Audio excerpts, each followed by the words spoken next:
So this is gonna be the angle. I've decided that this is probably best for being able to actually see in here. So for the rest of the video, I think you're just gonna mostly see my legs unless I have to say anything. Yeah, I hope you enjoy. Feel free to subscribe while you watch. Also, I just realized that this giant bag of Aspen has like a gaping hole in the front, so I'm very lucky that it didn't spill all over my room when I tossed it in here not too long ago. Yeah. Okay, let's go.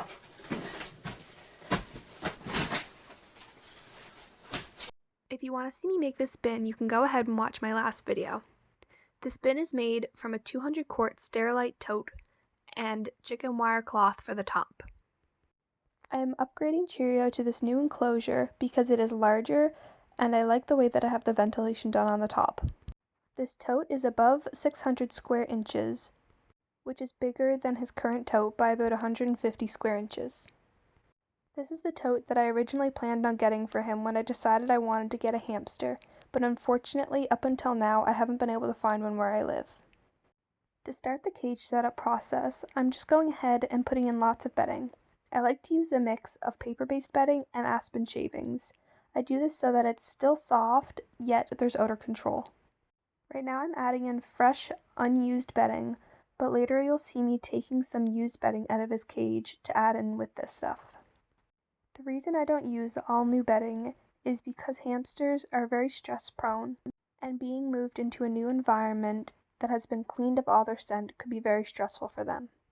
While all of his accessories that will be added to this cage do have a scent, I wanted to ensure that while burrowing, he was still able to smell his original scent from his original cage. I am very excited to say that this time when I set up Cheerio's cage, I will not be adding a burrow box.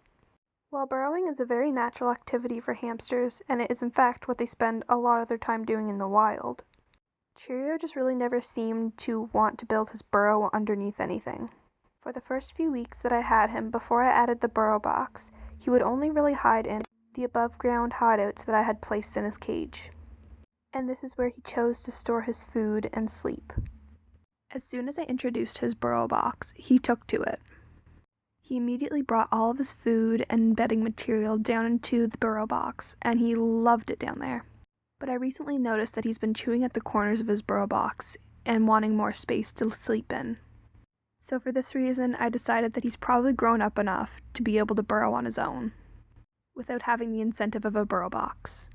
Of course, it would have been ideal if he had burrowed on his own from the beginning, but he wouldn't go for it, so as a ham mom, I had to do what I had to do. So in this setup, I will be gradually removing his burrow box by eliminating the actual box that he normally sleeps in, and still including his PVC piping that he uses as a burrow starter.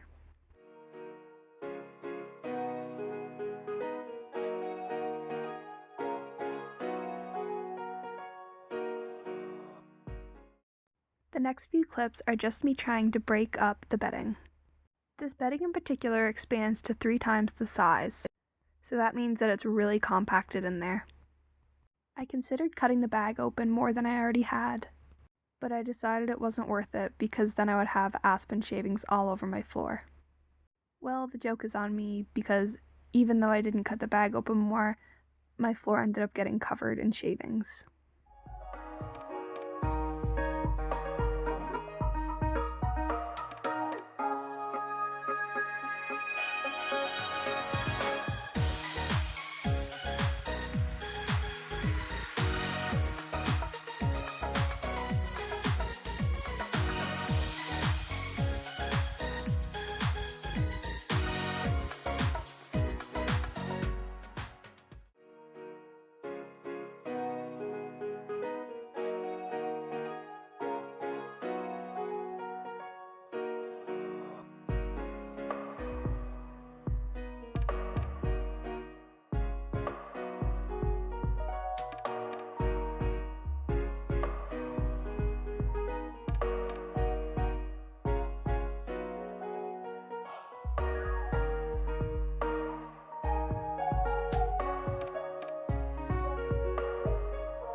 Here I am removing some old bedding from his current enclosure and adding into his new enclosure.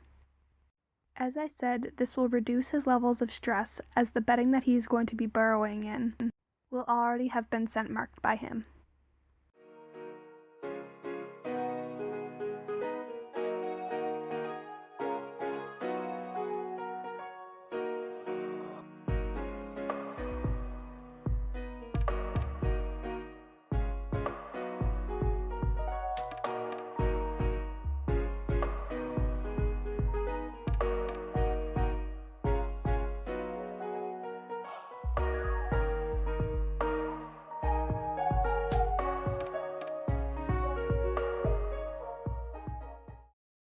Here's Cheerio's sandbox, and I already know what you're thinking. His sandbox is so large because he uses it like a litter box. When I first introduced his sand bath to him, I gave him a small one, and it quickly became soiled. So with a larger sandbox, I am able to clean it once every 1 to 2 days, and it won't be overly soiled. Because his sandbox takes up so much of his cage, I also like to put his wheel in it. This works out very well, because this way I am able to provide him with as much bedding as his accessories will allow, without having to have a lower section, aside from the sand bath, to allow for his wheel. I had already cleaned out his sandbox before this video was taken, and moving in the new bedding around the sandbox was resulting in bedding pieces landing in the sandbox. So I just took a cutting board and laid it in over the sand to help prevent some of that.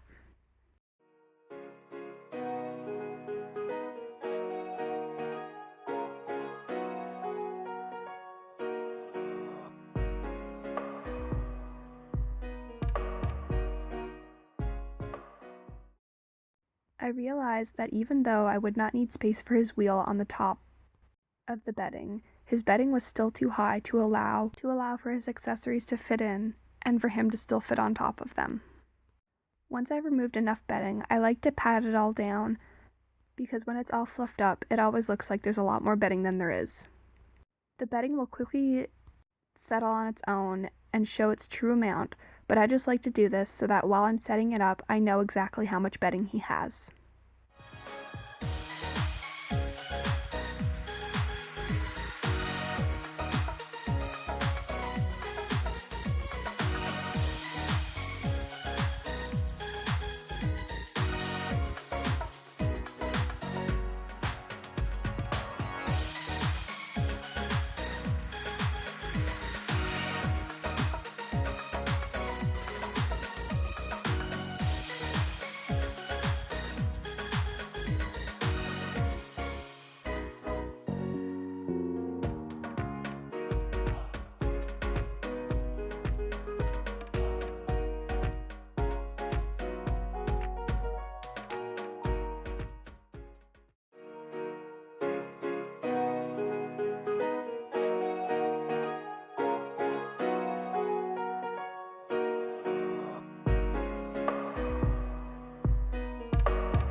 Here is his PVC pipe that I use as a tunnel starter.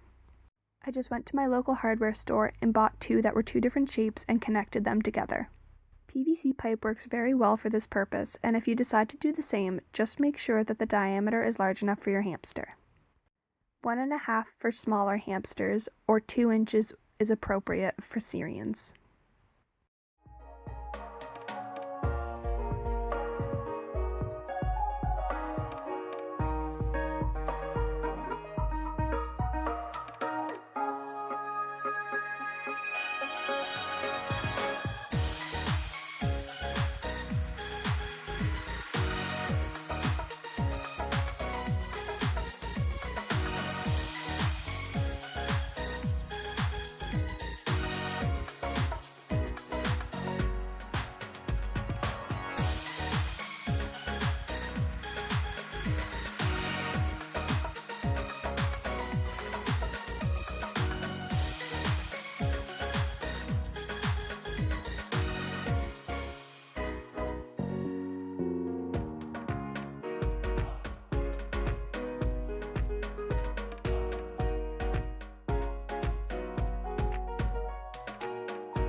Here is the little man himself, and it is now time to let him explore his new house.